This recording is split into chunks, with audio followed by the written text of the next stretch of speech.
Hey guys, this is your girl Gooby, and I have a very special treat for all of you. So one of my favorite Canvas creators, Sushi Cat Go, just updated her Canvas webtoon, The Fate of a Rose, and I wanted to give my thoughts and opinions on this chapter 48, so let's get into it.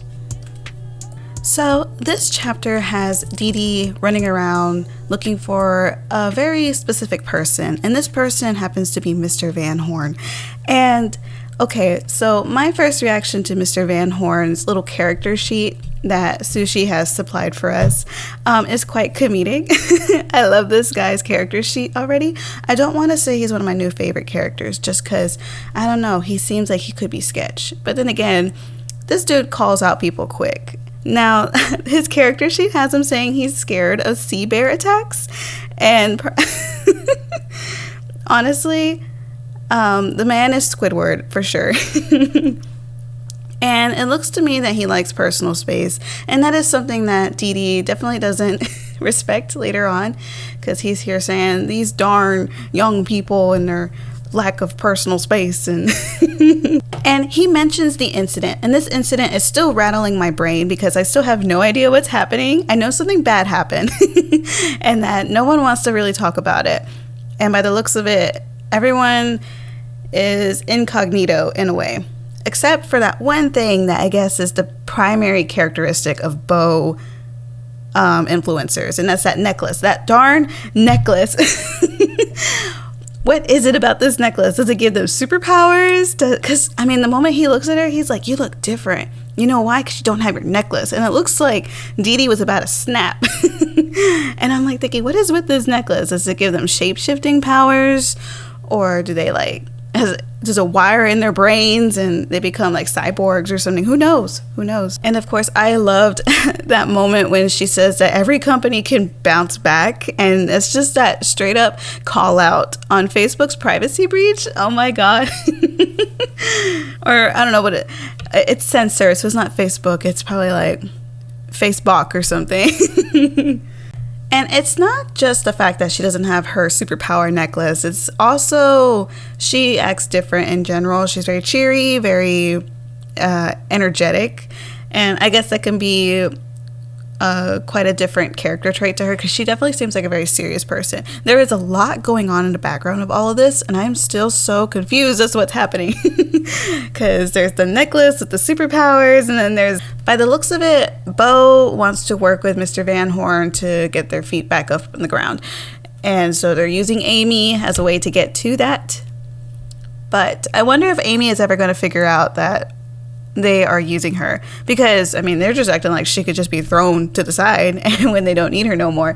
And I am just so curious. I loved that this chapter is so brilliant with its coloring and its visuals, because I think Sushi really outdid herself when it came to the art style and all of it. I loved how she colored Dee Dee's hair.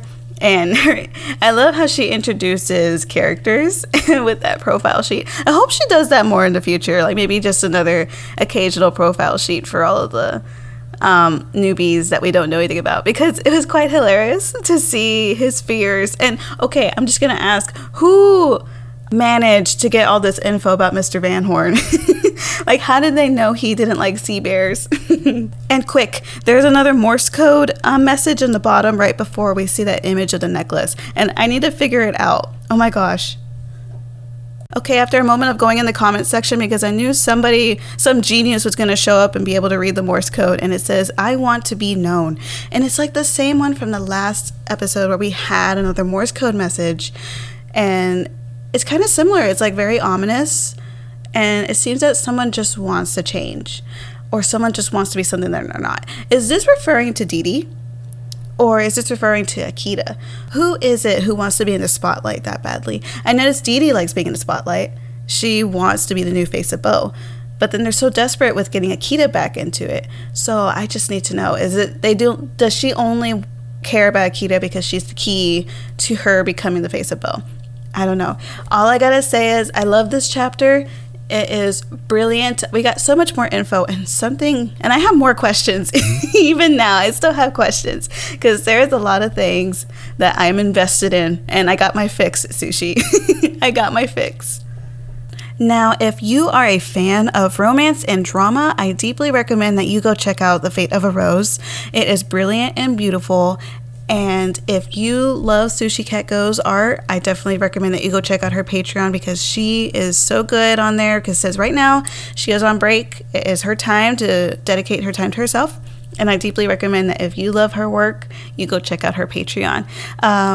It's great to talk to you guys, and it is good to give my reaction. I hope that this was fruitful enough for a reaction. I know I am just so confused still, but at the same time, I am so looking forward to more. I think like one of the comments on your webtoon, someone was saying that they wanted to fast pass this webtoon already so that way they can figure out what was going on. And same. Okay, guys, I'll see you next time.